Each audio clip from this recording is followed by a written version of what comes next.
एक मेन कारण तो इसमें यह है कि लॉकडाउन की वजह से हम लोग चुनाव नहीं करा पाए थे। और दूसरी बात यह है कि हमारी बार में कुछ लोगों ने बार के विरोधी कार्य किए थे, तो उनमें हमने उनका बार में इस्तीफा दिया, उन्होंने उसको हमने मंजूर कर दिया था 10-15 लोगों के।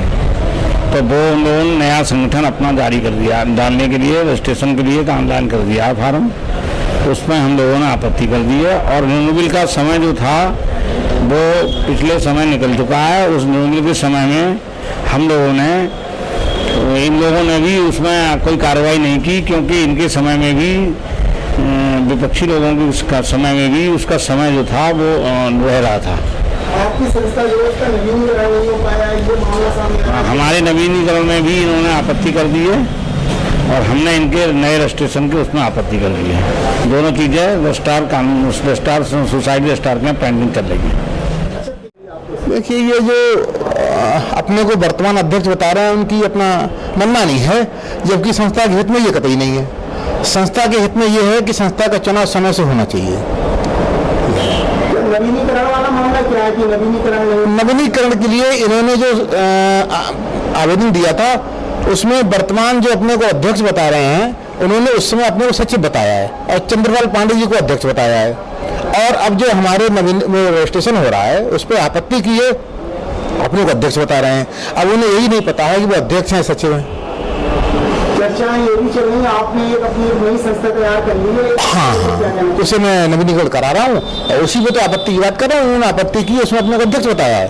और अपनी पुरानी संस्था के नवीनीकरण के लिए जो कागज दिए हैं, उसमें अपने को सचिव बता रहे हैं।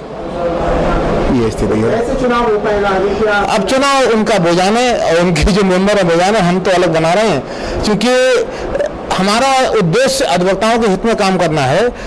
पुरानी संस्था में जो अधिवक्ता थे, हमारे माननीय रफीक अहमद जी और क्या नाम नरेश बाबू एडवोकेट, जो दोनों की मृत्यु हो चुकी है, उनको कोई लाभ नहीं मिला। और इसलिए नहीं मिला कि संस्था का नवीनीकरण नहीं था।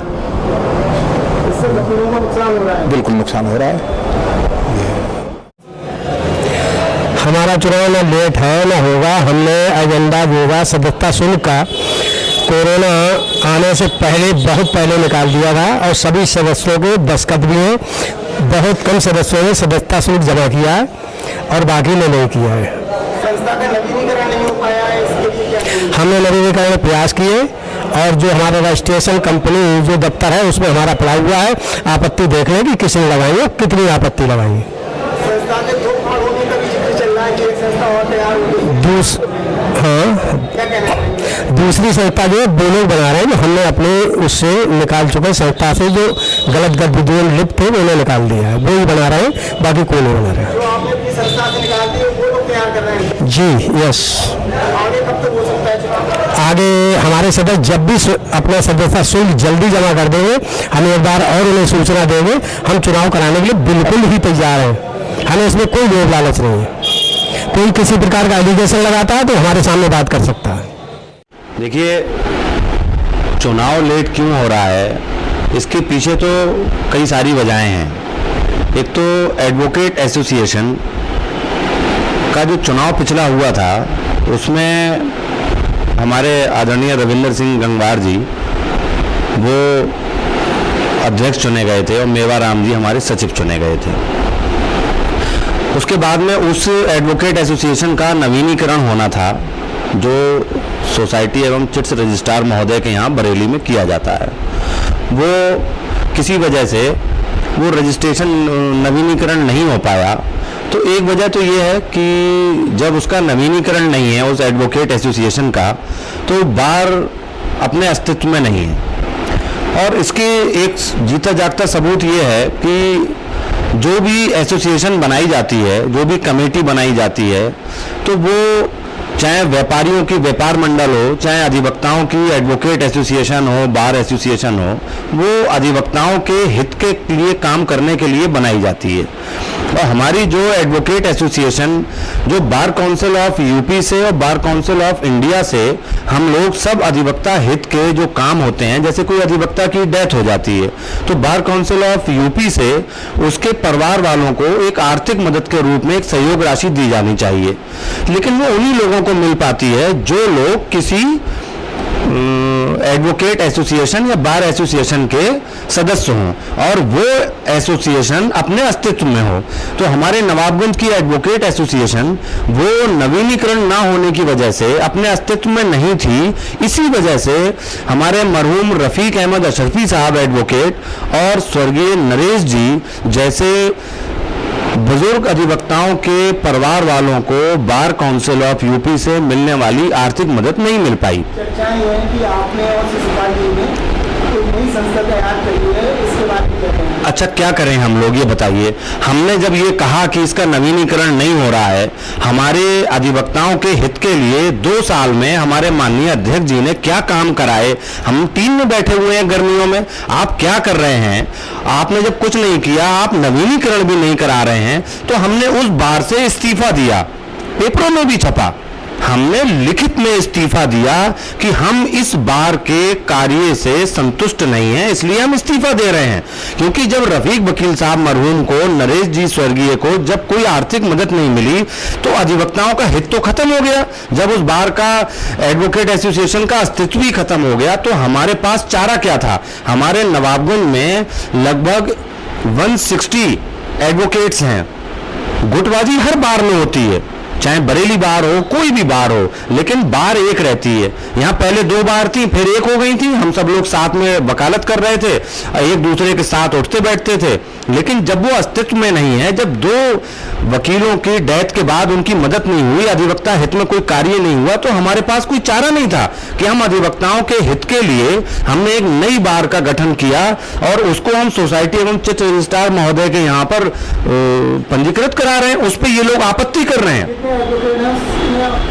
देखिए, उसमें अभी हमारे साथ में शुरुआत में बहुत ज्यादा एडवोकेट नहीं है, क्योंकि हमने जिन लोगों से बात की है, अभी हम अपनी एडवोकेट एसोसिएशन को, अपनी अधिवक्ता एसोसिएशन को पंजीकृत करा रहे हैं। पंजीकृत होने के बाद में सब लोग समझ चुके हैं, तो वो ज्यादातर अधिवक्ता सब, हमें उम्मीद है कि अधिवक्ता हित में जब काम होगा तो हमारे इस नई अधिवक्ता एसोसिएशन में हमारे साथ होंगे।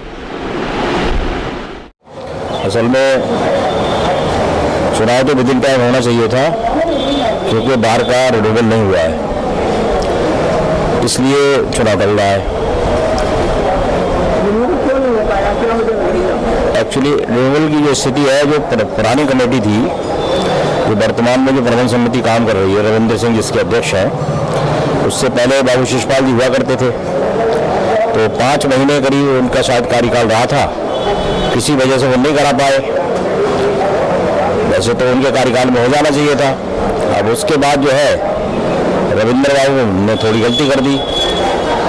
गलती ये कि अपना उन्होंने, चूँकि प्रबंध समिति पुरानी जो थी उसको ही सूचना देनी चाहिए थी कि वर्तमान में अध्यक्ष रविंद्र सिंह है, ये प्रबंध समिति है। चूँकि वहाँ कोई सूचना दी नहीं गई, हम कभी संस्था में अध्यक्ष हुआ करते थे 2011 में, तो वो ही सूची थी वहाँ। उन्होंने मुझसे कहा कि आप इसमें सहयोग करो, मैंने दस्तखत कर दिए एज ए प्रेसिडेंट।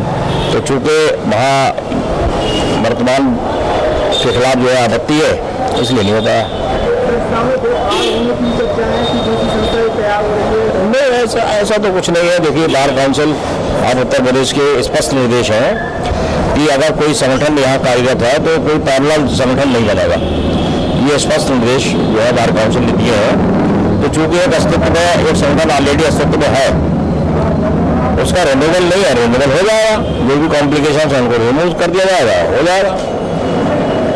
तो देखिए, मेरी पर्सनल राय है तो एक तो ये है कि एडवोकेट्स एसोसिएशन के अध्यक्ष महोदय के द्वारा इसमें लापरवाही जैसी ही रही है कि उन्होंने समय रहते रजिस्ट्रेशन नहीं कराया था बार का, इसलिए जो है बार में कुछ ऐसे कानूनी अड़चनें आ गई हैं जिनकी वजह से बार का हमारा रजिस्ट्रेशन भी विलम्ब से हो रहा है, और उसी कारण से अध्यक्ष जी का या हमारे चुनाव का जो है क्रियान्वयन सही ढंग से नहीं हो पा रहा है। मेरी अपनी राय में तो इन दोनों परिस्थितियों में हमारे पूर्व अध्यक्ष की और हमारे वर्तमान अध्यक्ष की लापरवाही ही कही जाएगी, क्योंकि पहले अध्यक्ष ने भी हमारी बार एसोसिएशन के रजिस्ट्रेशन में विलम्ब करते रहे और नए अध्यक्ष ने भी कोई रुचि नहीं ली, इसलिए ही लेट हो रहा है हमारी नहीं। हम ये तो नहीं चाहते हैं कि संगठन में कहीं दो भाग हो, ना हमें जानकारी में है कि दो भाग की चर्चा है। एक तो अभी ये लॉकडाउन भी हो गया था बीच में, समय पहले ही हो गया था, फिर भी अभी कोई व्यवस्था भी बाहर की हमारी खराब हो रही है, ना कोई कहने वाला ना सुनने वाला, कई बात तो जी है। संस्था का नवीनीकरण नहीं हो पाएगा, इसके बारे में क्या कहना है? नवीनीकरण नहीं हो पाया, ये भी गलत बात है। बहुत कोशिश की और नवीनीकरण नहीं हो पाया था। संस्था के 2 फाड़ भी हो चुके हैं, ये भी सुना जा रहा है कि नई संस्था तैयार होगी, क्या लग रहा है? ऐसी तो मेरी नॉलेज में नहीं है, ऐसी कोई बात 2 फाड़ हुए, बाहर सब एक ही है, सब रुकता है एक ही है, ऐसी कोई बात नहीं है।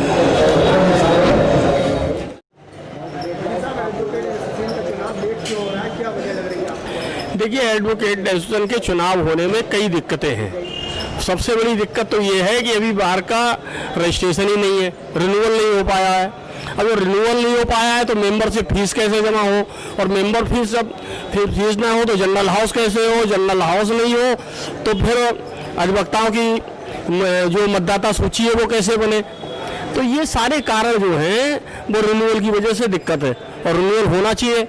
बाढ़ में 2 फाड़ हो चुके हैं, सुना जा रहा है कई बार संगठन का तैयार हुआ है, इसके बारे में क्या कहना है? देखिए, मेरी संज्ञान में अभी ऐसी कोई जानकारी नहीं है। बाढ़ एक है और ये अनर्गल लोगों की तरफ फैलाया जा रहा है कि बाढ़ 2 फाड़ हो चुकी है। तो नवीनीकरण क्यों नहीं हो पा रहा है, क्या वजह लग रही है? नवीनीकरण में कारण ये रहे कि कुछ जो निर्धारित समय होता है रिन्यूअल के लिए, उस निर्धारित समय में उसके रिन्यूअल के लिए कंप्लायंस नहीं की गई, और इस वजह से उसका नवीनीकरण नहीं हो पाया। निकट भविष्य में हो जाएगा, सब लोग मिलकर के उसको करा देंगे।